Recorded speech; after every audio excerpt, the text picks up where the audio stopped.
Thursday night, Friday morning edition of the Aaron Torres Sports Podcast. I am your host, Aaron Torres. Hope everybody's doing well. Hope everybody is ready for what should be a fun show and a fun final week talking all things college hoops. We, of course, have the Final Four this weekend. The coaching carousel is on fire. There is so much to get into here on a Thursday night. We're going to start just frankly with the story, just put a bow on the story from Tuesday's show. Eric Musselman does officially accept the USC job. What does it mean for USC? Why is he the right fit? But also, what is going on in Arkansas? Because it feels as though the Hogs brass is moving quick. It feels as though they know who they want as their next head coach, and it feels as though they might get him. So we'll talk Arkansas. And then we got to do this crazy thing called preview the Final Four. So it's funny, right? A lot of you have been asking me since Sunday, what are your picks? Who do you like? NC State versus Purdue, UConn versus Alabama. And I always say I like to get to the Final Four site before I actually make my picks. It's good to be around the teams, get the feel for, are they just happy to be here? Are they still on a mission? All that good stuff. So we'll start with UConn, Alabama. Can UConn be beaten? I think that conversation is crazy. But I think we'll discuss it anyway. And then from there, we will talk Purdue-NC State. Purdue, almost a double-digit favorite as well. Before we get started, before we preview the Final Four, do want to remind you a couple things. First of all, thank you to our presenting sponsor, BetUS Sportsbook and the BetUS Sportsbook app. So BetUS has been with us all March long, really since February. It's now April. The relationship has been great. I'm doing stuff for them on the ground here in Phoenix. But what I need you to do is help me out, okay? So BetUS right now is giving away the best offer going in sports gambling. How about this? They are matching 125% on your first 3 deposits, okay? So let's just say hypothetically, this weekend, you hate Torres, you like Purdue, you take Purdue, and Purdue ends up losing. First of all, just when you deposit, they're going to match 125%. So you put $100 on Purdue, you deposit $100, they're going to give you $125 in your account to play with. Let's say you lose it on Purdue and you want to bet on UConn in the title game or Bama on the title game. You can redeposit and they will match you again. Your first 3 deposits, 125% deposit bonus. So thank you to BetUS. I appreciate them. I am here on the ground in Phoenix because of them. I am in a little bit of a bunker, though. Can't let those Purdue fans know where I am.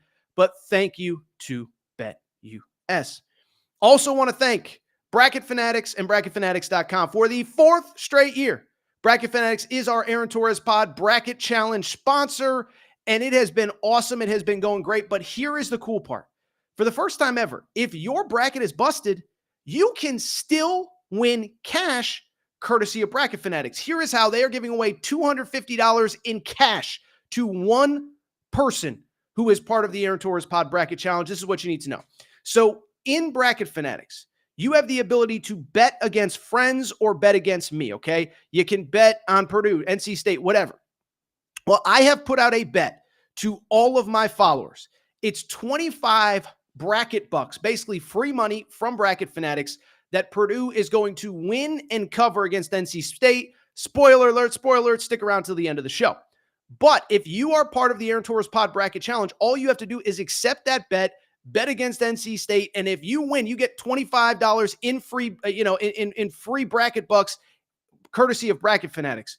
We will then do another bet for the championship game, and whoever ends with the most money in Bracket Fanatics will win $250 in cash prizes, courtesy of Bracket Fanatics. So thank you to Bracket Fanatics. We appreciate their support. Go in, hit the Managed Bets tab, and from there, what you need to do, you need to go ahead and accept the bet, and you are automatically entered to win $125 in cash prizes. With that said, we are at the Final Four. There is no more time to waste. So let's go ahead and get to the topic of the day. The topic of the day, listen, I do want to go ahead and talk a little bit about the Final Four here in just one moment. But where I want to start is putting a bow on a story that we discussed last week or last Tuesday on the Tuesday episode of the Aaron Torres Pod. And that, of course, is the situation with USC and Arkansas. And if you listened to the show If you listen to Tuesday's show, you know that I basically said, like, look, I'm not rooting for or against anything. The folks of Arkansas have been great to me, but everything is trending towards Eric Musselman taking the USC head coaching job. And on Thursday afternoon, I was actually at the press conference. I got a text like everybody else in the media. It's done. And Eric Musselman officially accepted the USC job. Just want to take a minute to talk about the Muss angle of it, then the Arkansas angle of it and what's next. But first of all, from the Musselman perspective, listen, it really sucks that it ended this way for him at Arkansas. He is a great coach who elevated the Arkansas basketball program to frankly heights that they hadn't seen in 30 years before he got there. So you look at what he did. But I just think that, listen, it was well known. He's mostly from the West Coast, coached the Sacramento Kings, coached the Golden State Warriors, coached at Nevada. It was always well known he wanted to get back. Even Arkansas fans and media seemed to understand that. And when this opportunity came up, you knew this was something he was going to pursue, and he did. USC, to me, is a good job. I think it's a tough job, but I will say I think he is the right man for the job because it is a school in a city with a lot of sports options. The arena, bluntly, is very tough to get to. And so you need a guy with energy. You need a guy that, just brings it every single night and can get a fan base riled up. And I think that's who he is, what he will do. And frankly, I think it's why he is a good fit for this job. Not an easy job. You're going to the Big Ten, but I do think he will be able to compete at the highest levels of the Big Ten because he's going to recruit well like he always does. And he's going to be able to bring in talent like he has done everywhere. Bluntly, I'll be kind of curious to see what kind of roster he puts together. Historically, just talking to coaches at USC, it has not been a place that you can get in 9, 10, 11 transfers in one offseason. Yet that's kind of been the Eric Musselman MO. And I'm fascinated to see if the school kind of loosens its guidelines, loosens its regulations. We've seen this with other coaches at other places. And I'm just curious to see how the school handles things from the Eric Musselman perspective. Now, from the Arkansas perspective, let me go ahead and say this. I said this, we did a quick reaction video. I'm never going to tell a fan base how to feel about a coach or a decision or whatever. But let me also say this about Eric Musselman, okay? I do believe in my heart of hearts, if you're an Arkansas fan, you have every right to be mad at how this ended. Obviously, a coach takes you to incredible heights, 3 Sweet 16s, 2 Elite 8s. You're one game away from a Final Four in back-to-back seasons. And you sit there and say, you wish it could have ended differently, okay? But I just bring it up because when you look at what Eric Musselman did, the profile, the way that he was able to elevate this program, while it sucks how he left, while I'm not telling you shouldn't be mad, what I will tell you is I think he made this job better for the next guy. And we're going to get into in a minute who that next guy is. But at the end of the day, listen, this was a good job, but we talked about it, on Tuesday's show. Mike Anderson, it's a great job, but Mike Anderson before Eric Musselman always treated it like you people should be grateful that we're going to an NCAA tournament every 2 or 3 years. And Eric Musselman came in and said, no, the standard will be raised here. And he did that. As I said, 3 Sweet 16s, 2 Elite 8s in 5 years. And keep in mind, he only made 3 NCAA tournaments. He made the Sweet 16 in all 3 of those seasons. In the process, it's worth noting, he basically made it a recruiting hotbed. Nick Smith, Anthony Black, Jordan Walsh, Moses Moody, McDonald's All-Americans. He proved that you can win at the highest level, that you can recruit at the highest level. Jalen Williams, I didn't mention, was a top 50, top 60 kid coming out of high school. You can get McDonald's All-Americans regularly. It doesn't just have to be an Arkansas kid who grew up a Hogs fan. Anthony Black, Jordan Walsh, as I said, and you can produce pros, which I do think is worth noting as well. And so when I look at what Eric Musselman did, when I look at who he is and what he did for this program, I think we just have to go ahead and say, I understand the frustration, but I also think this program is in a much better place than it was. And I think there should be reason for excitement if you're an Arkansas fan. Which brings me to who is going to be the next head coach at Arkansas? And let me say this. I said it by the way, as I'm recording here, Josh Cohen, who committed to Eric Musselman at Arkansas as a transfer, has just announced that he is in fact going to follow Eric Musselman to USC. So I guess in theory, his first commitment, Eric Musselman at USC, is Josh Cohen, a transfer who started at UMass. With that said, though, listen, we talked about the USC angle. I want to talk about the Arkansas perspective because I truly believe in my heart of hearts that Arkansas is a better place than it was. And I think they're not only going to be okay, I think they're going to get a heck of a coach. And what I will tell you, I believe that for the last 2 or 3, at least probably, I'd say for at least the last 10 days, I think they've had an idea that Eric Musselman is trying to get out. I believe that they have been working on a contingency plan. I'll be honest, that interview that Hunter Yurachek did a few days ago, weird interview where he says he wants him to stay, but he put out the video. Nobody knows what it means. Well, I bring it up because I think they were kind of already planning for life post Eric Musselman. And let me tell you this. I believe that Chris Beard, and I've been told that Chris Beard, the Ole Miss head coach, is the front runner. And I believe as of right now, we're talking 8:30 Eastern time here on a Thursday night. I think that Chris Beard is probably the favorite to get that job. And first of all, I think it's important to note is that Chris Beard is coming from Ole Miss. He just signed an extension. And so the key to this whole thing, what is the buyout? Let's assume Chris Beard wants the job. And for people who don't really follow, why would Chris Beard leave Ole Miss? Chris Beard, remember, before he went to Texas Tech, which was before Texas, which was before Ole Miss, remember, he was at Little Rock, led Little Rock to the NCAA tournament. Ironically, they beat Purdue in the NCAA tournament, which is kind of funny given today's moments and circumstances. But he beats Purdue at Little Rock, goes to the NCAA tournament and beats Purdue, and then leaves Little Rock. He goes to UNLV for like a week, then goes to Texas Tech, Texas, on and on. So he has ties to the state. I guess I haven't had a chance to see it, but I guess he did an interview where he said Arkansas is a dream job of mine. Now, I know all these guys say it, but I think he basically said like Texas and Arkansas are the two that I grew up, that I wanted to be a part of as a head coach. And so the question now becomes, this is the question everybody in basketball is trying to figure out. What is the next step, and can Chris Beard be gotten? The big question with Chris Beard, nobody knows what his buyout actually is. It is not public information. The way they did the contract, he's a state employee, but somehow the contract is not for freedom of information. You can't get access to the contract. But what I will tell you, and producer Matt, why don't you toss up the tweet? My buddy Curtis Wilkerson, who covers Arkansas for Natty State Sports, he put this out, and it was later confirmed. Producer Matt, give me a sec here. Okay, producer Matt, thank you, buddy.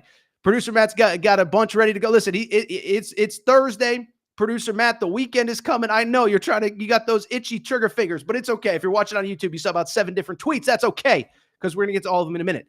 But Curtis Wilkerson from Natty State Sports, a good friend of mine, he put out a report that basically said, listen, I don't know if Chris Beard will take the job, but the buyout will not be a hindrance to getting the job. And that's what I have heard consistently for about the last 4, 5, 6 days as it has become serious. Well, I bring it up. It's not just Curtis Wilkerson. It's not just Aaron Torres who's saying stuff, because just a moment ago, Jeff Goodman from Field of 68 put out this tweet. He said, Ole Miss head coach Chris Beard has emerged as one of the leading candidates for the Arkansas opening, sources told Field of 68. Well, let me tell you, Goodman has not been putting out stuff when he says leading candidate, all that. It means that it's more than just, hey, this is who we would like. Work has been done behind the scenes. He was one of the first ones on Musselman, which, let's be honest, we all knew Musselman was going to be a candidate at USC. But Goodman's been all over all this stuff. He was the first on Pat Kelsey, etc. So I just bring it up. I do think it is happening. I do think that Chris Beard is going to be the next head coach at Arkansas. I think it could be done by the championship game on Monday. And I'll tell you this, man, I think Eric Musselman did an incredible job. This isn't to poo-poo on the guy on the way out. And I just bring it up because when I look at the situation with Arkansas, I think you didn't want to lose Eric Musselman. But if you did, this ain't the worst possible thing that could have happened. And it's also worth noting, by the way, one, I think, by the way, the NIL is going to be through the roof. Arkansas, I'm told the high school basketball in Arkansas the next 2 or 3 years, it's an insanely talented group. But let me also add one more thing. The more interesting part of the conversation is that if Chris Beard goes to Arkansas, Ole Miss we're hearing that Will Wade might be the top candidate there. So you talk about Eric Musselman leaving, the domino effect of Chris Beard going to a better job in the league and now adding Will Wade. That is a scary combination for the rest of the SEC, but we will see if it all happens. But I've been told Chris Beard's been the favorite. Jeff Goodman just put it out there as well. And so now we see what happens from there. All right, that's what I want to do. Take a quick break, word from our partners, and when we come back, ooh, buddy, we're going to do this crazy thing. We're going to preview the Final Four. That's next. America's favorite sportsbook and casino. Live betting and racebook. We're celebrating 30 years with a historic offer. A 125% sign-up bonus on your first 3 deposits. Plus 10% gambler's insurance. Get started today. BetUS, where the game begins. All right, everybody. I'm back. Good to be back. Trying to get a little comfortable here. Like I said, I am at an undisclosed location somewhere in the Phoenix area. Got to avoid those Purdue fans. By the way, had a Purdue fan sending me threats, all sorts of good stuff. Told a friend about it. She goes, I want that guy's autograph, Torres, because you've been a jerk. And they should come after you. So Purdue fans, I'll see you out in the streets of Scottsdale, Tempe, Phoenix. And we got 2 games to preview. So with that said, let's not waste any more time. Let's get into the 2 games. And I'm actually going to start with the late one first. That, of course, is UConn and Alabama. And when I look at the UConn-Alabama game, first of all, it is worth discussing, right? It is worth at least having the conversation about the fact that UConn had some very major travel issues on their way to Phoenix on Wednesday. What was it? Wednesday night. It was Wednesday night. So I want to go ahead. So first of all, I'll tell you this. Give me 1 second. Hold on.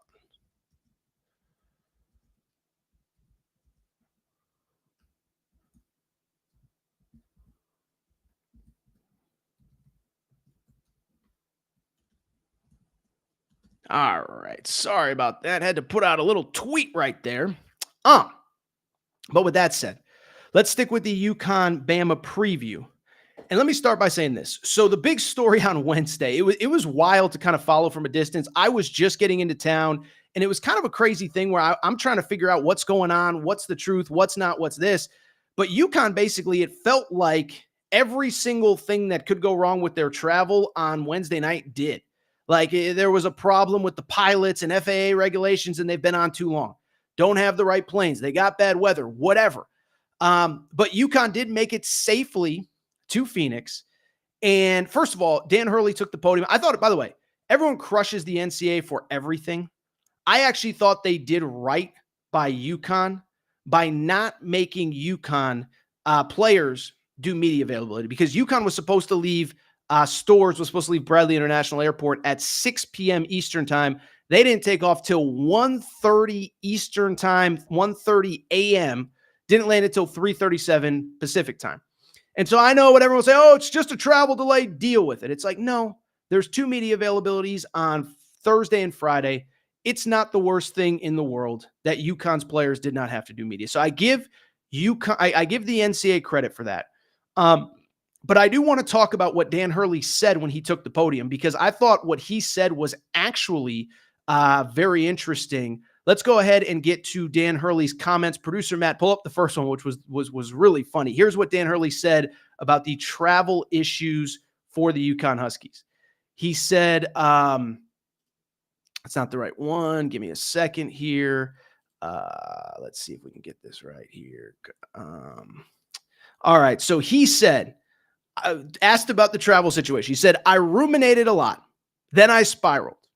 And I had my head in my hands a lot. It was therapeutic to watch the de-icing. So he was clearly not happy. But I will also say, I thought that the second thing that he said, which you can see on the screen now, I thought was really cool. He said, look, once you're done complaining and cursing and muttering, which sounds like something I would do, you don't really deserve to show entitlement. We're lucky to be here. We're lucky to have an opportunity to play in the Final Four. I think that's perfect, right? Is that, listen, life throws you curveballs. It's okay in the moment to be upset about it. No one is going to blame you. But at a certain point, these are caviar problems. You are at the Final Four. Get over it. Everything will be okay. So I thought that was a cool moment from Dan Hurley. And with that said, let's talk a little bit about the game, because, I'll say this is that it's always interesting to me. It isn't often that I see a media narrative that I just flatly kind of disagree with. But I will say this. I've been on a million radio shows this week and other people's shows and whatever. And I've had a lot of people ask me, Torres, is there any way anyone can beat UConn in this tournament? And I find that question so asinine. And to answer the question, yes, UConn absolutely can be beaten. Now, do I think it's definitively going to happen? No. But can it? Absolutely. And I don't care. I get it. I've watched all the games, 30-0 run against Illinois, 25-point win against Illinois, 30-point win over San Diego State. So I get all that. But when I look at the question, can UConn be beaten? Oh, absolutely. And I would argue that the two potential matchups they could have are sort of a worst-case scenario for them. First of all, starting with Alabama. Listen, I know Alabama's been hot and cold this season, but Alabama against Clemson in the Sweet Six, in the Elite Eight, Alabama made 16 three-pointers in that game, okay? Alabama made 16 three-pointers. And if you can make 16 three-pointers in any game, guess what? You can win any game. And oh, by the way, the last time UConn lost, remember, UConn has only taken one loss the entire calendar year of 2024. It was to Creighton. It was about 6 weeks ago. And guess what happened? What happened was Creighton hit 15 threes. UConn couldn't get a stop, and all of a sudden they look up and they're down 20 and the game's kind of over. And so this idea that UConn cannot be beaten, I just don't buy it one bit, man. I just don't buy it one bit. And I'll take it even a step further. It's not just that Alabama is capable. I think that this is frankly the only way to beat UConn, and we've talked a lot about this. If you look at UConn has basically, since the postseason started, played essentially one competitive game. It was against St. John's in the Big East tournament, competitive for a full 40 minutes, okay? And St. John's, Rick Pitino was just blunt about it.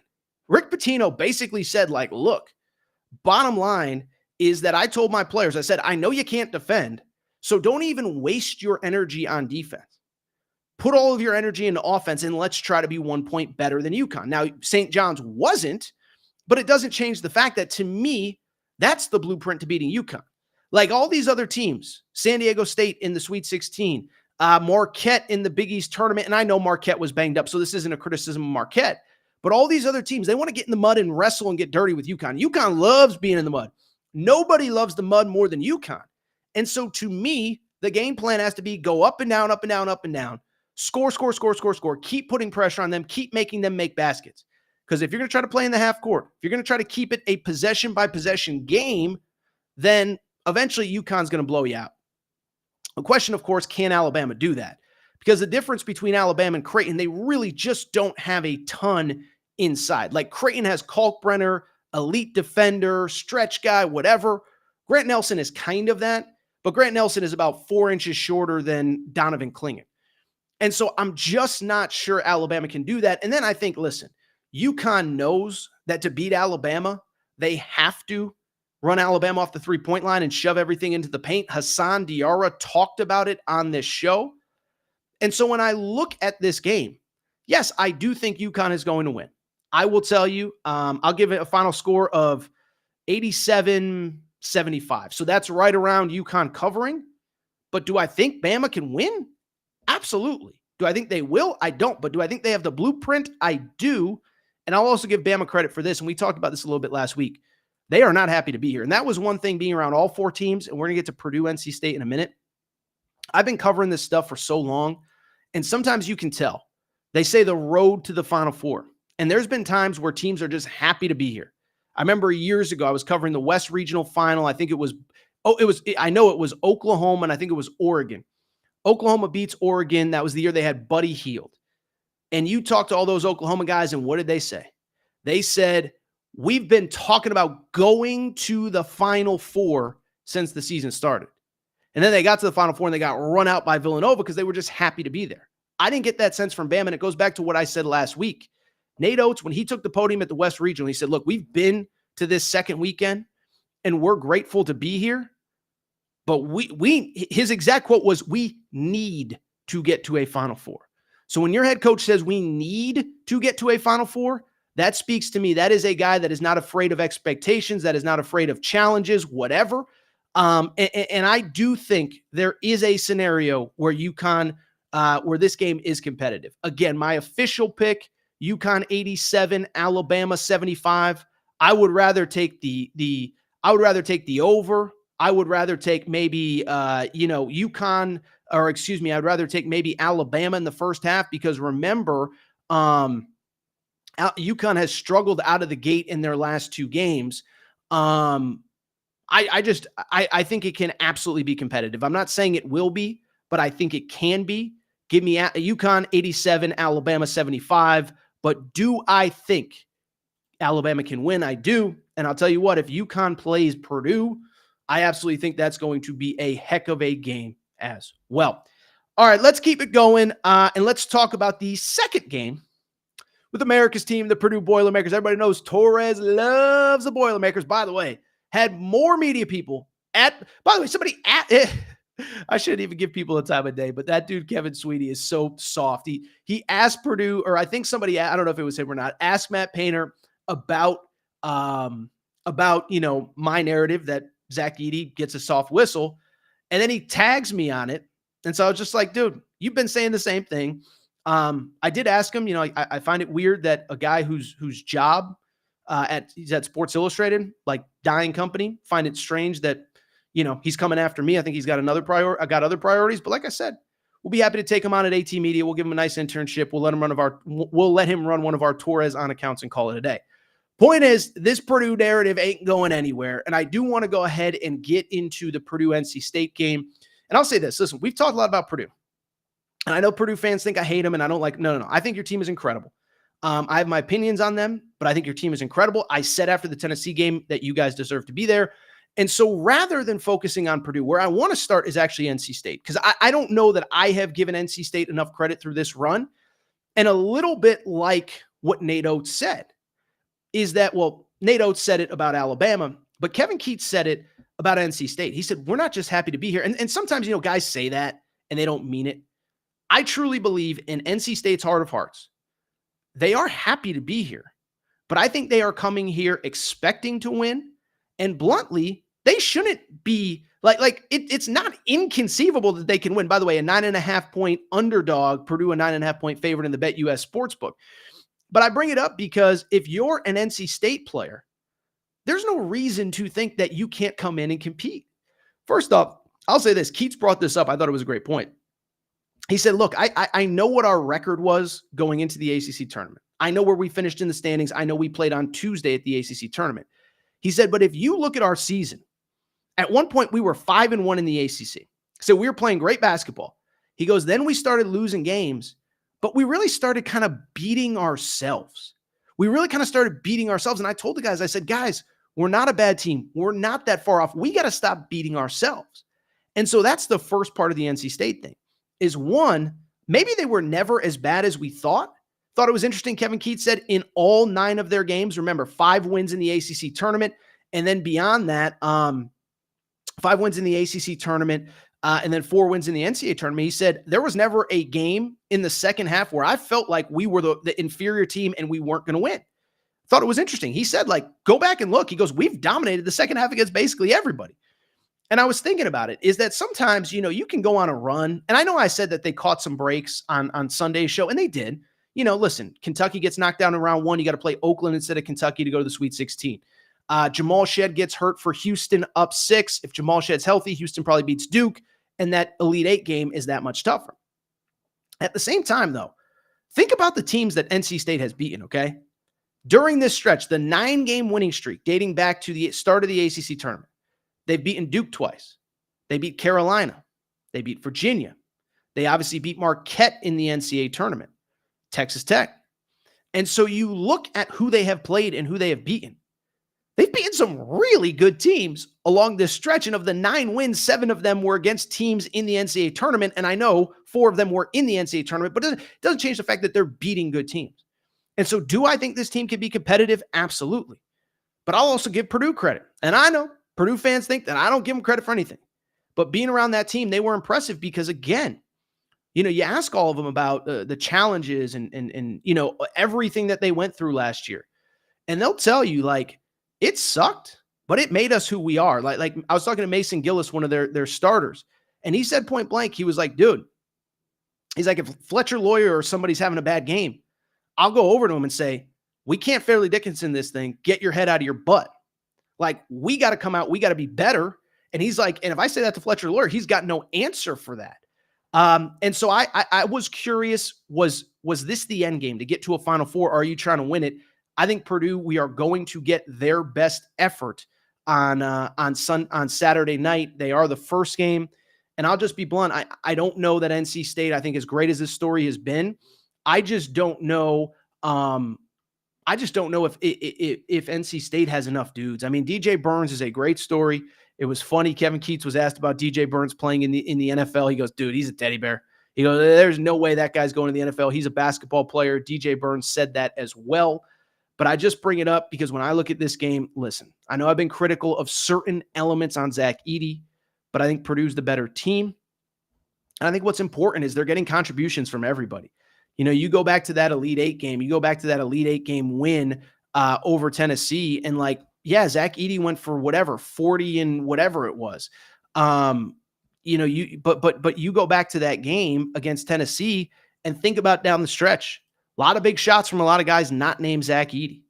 That was a game where I guess he had where Fletcher Lawyer, I just mentioned, had 14 points, where Braden Smith hit some big shots late.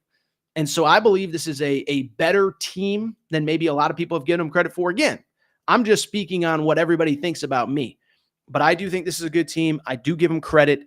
And I do expect Purdue to win. I know I had UConn covering. And listen, I'll tell you this. My best bet in the Bracket Fanatics Challenge is Purdue minus 9.5. So I'll say Purdue 80-67 is the final score, and Purdue wins that one. Chat is a little bit quiet tonight, but producer Matt, why don't you pop up any questions that we may have here quickly before we get out of here? Probably a little bit of a quicker show today. Ethan asks, is there any serious candidate for the Ole Miss job besides Will Wade? You know, I think there will be. And you know, the thing I'll say is this. I truly believe in my heart of hearts that, first of all, Keith Carter, the AD, is a smart guy. I don't know how you don't make that buyout so prohibitive that, like, I don't know how you don't make the buyout so prohibitive that Chris Beard cannot be gotten out of the contract after 1 year. I see little Chewy just chimed in and said, will Chris Beard really leave Ole Miss after 1 year? I think it's going to happen. But I think part of that's on the AD. How is the buyout so low? Nobody else was hiring Chris Beard last year. You give him a 4, 5, 6 year contract, but make the buyout $20 million in the first 2 years, so you at least get 2 years out of Chris Beard. But at the same time, I do think Will Wade is the favorite there. Listen, they're going to call other people. I wouldn't be surprised if Bucky McMillan from Samford gets a call. I wouldn't be surprised if they went in another direction. But the thing about Will Wade, you also have to remember, is that, Will Wade, Ole Miss, they were not afraid to hire Chris Beard when nobody else would. So if nobody else is going to hire Will Wade, they don't care. They just want to win. And so I do think Will Wade is the favorite. By the way, I don't know if he wants it. That's what I think is interesting. What's interesting is, and I don't know if Ethan is an Ole Miss fan, and if you are, I apologize. I do think there's probably going to be a better opportunity for Will Wade if he waits for a year. Because here's the thing about Will Wade. Crushing it in recruiting. McNeese is the best job in their conference, the Southland, and they're hosting the conference tournament next year. So it would take something shocking for McNeese State not to be back in the NCAA tournament. You go to back-to-back NCAA tournaments at McNeese State, I start to think you can probably get something better than Ole Miss. When Will Wade was on this show, he was honest. He's like, look, at some point I want to get back to that level, but I'm also not in a rush. I'm also not sprinting up the ladder like I was in the past. And I'm just not 100% sold that Will Wade would actually be as interested in that job as I think a lot of people probably perceive that he would be. Now I'm going to be out in the town in Phoenix tonight. We'll see if I can get some answers to that. But to answer your question, I do think Will Wade should be perceived as the favorite, and I don't know of any other name. Will Wade to UCLA. Well, Will Wade ain't going to UCLA, but everybody else is. We didn't do a portal update today, but since our last portal update, which was insane, a lot of you really, really, really appreciated it, is that UCLA has gotten 2 pretty good portal commitments. They got a commitment from Sky Clark, the guard who, of course, began his career at Illinois, went to Louisville last year, also was one-time commit of Kentucky. And then also got a commitment today from Kobe Johnson from USC. That is a very talented player right there. Jalen Johnson, who plays in the NBA for the Atlanta Hawks. That's his younger brother. Two-way elite defensive wing. Mick Cronin is going to have a field day with that kid, because I'll tell you, man, like, you look at Mick Cronin and you look at UCLA, I think the thing that they really lacked this past year, they lacked a lot of things, but defensive intensity, in my opinion, was one of them. By the way, I don't know how they're doing it, but I mentioned earlier with USC how sometimes it's harder to get kids into school, especially transfers. UCLA has historically been very hard to get kids into school as transfers. And so I don't know, and I'm not accusing them of anything, in a negative way. I just don't know how they've done it, because to take 2 transfers in 2 days, they're clearly not slowing down. I give UCLA a ton of credit. Cody Smith. UConn, I believe, is already a blue blood. If they repeat, does it end everyone's debate? Cody, I'll just give you the answer that I give to everybody when I am asked this question. Bluntly, I don't really, two reasons I don't like as a UConn alum, I don't care about the blue blood debate for 2 reasons. The first one, and most important, nobody can definitively tell me what a blue blood is. Okay. And so everyone has a different definition of what a blue blood is. I've always said a blue blood is like being royalty in England. It's not a club that you can just enter. You can't pay your way into the VIP of being a blue blood.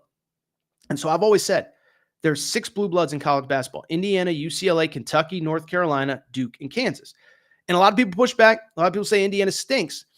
But I just sit there and say, that's always been my understanding. I always use the example. Elton John might be the most famous person in England. He can never be king of England. Like, this is not how it works. And so to me, I've never believed Villanova's a blue blood, Arizona's a blue blood, Louisville's a blue blood, UConn is a blue blood. And to me, it doesn't really change.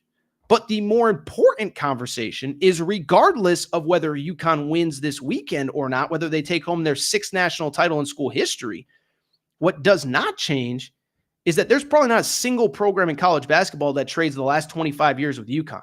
5 titles since 1999 under 3 different head coaches. And so Indiana can keep the blue blood stuff. UCLA can keep the blue blood stuff. UConn's won 5 national championships since UCLA last won a national championship. UConn's won 5 national championships since Indiana's last won a national championship. They've won 4 since Indiana's even made a Final Four. So I don't really care about the blue blood stuff. I don't know if they enter. By the way, I would say if there's an argument that they weren't, I would think that was settled last year when they won a 5th title under a 3rd head coach.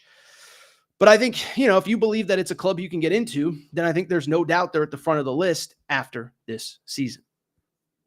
Any other questions before we get out of here? All right. I think that's it for tonight's Aaron Torres pod. A little bit of a quick, lighter show. And it's okay. It's a Thursday night. I'm in Phoenix. I want to get out. I want to go do some things. I got a few people hitting me up to do some stuff. So it is time for me to get out of here. If you're not subscribed to the Aaron Torres pod, please make sure to do so. Apple, Spotify, Amazon Music, Google Music, wherever you listen to podcasts, make sure to subscribe to the Aaron Torres pod. Also, make sure to rate and review the show. Go ahead, give us a quick 5 stars. Let us know what you like, what you don't like, all that good stuff. Make sure you're following on social media at Aaron_Torres on Twitter, at Aaron Torres pod on Instagram, Aaron Torres podcast questions at gmail.com, Aaron Torres podcast questions at gmail.com. That is all for tonight's show. I appreciate everybody's support. I'll be back Sunday. You know what? The plan is to be back Saturday night after the games. We're going to test all my equipment at the stadium tomorrow. I have no idea if we're going to be able to pull it off. Unfortunately, I couldn't bring producer Matt with me like we did in Vegas a few weeks ago. So we're going to try to do a post-game show on Saturday from the stadium. We'll see if it happens or not. Shout out to Torrin Craig. Shout out to Rachel, who hates my voice. Shout out to JJ Redick. You F-head, unblock me, bro. Shout out Purdue fans. I'll see you in the streets. That's all for tonight's show. I will be back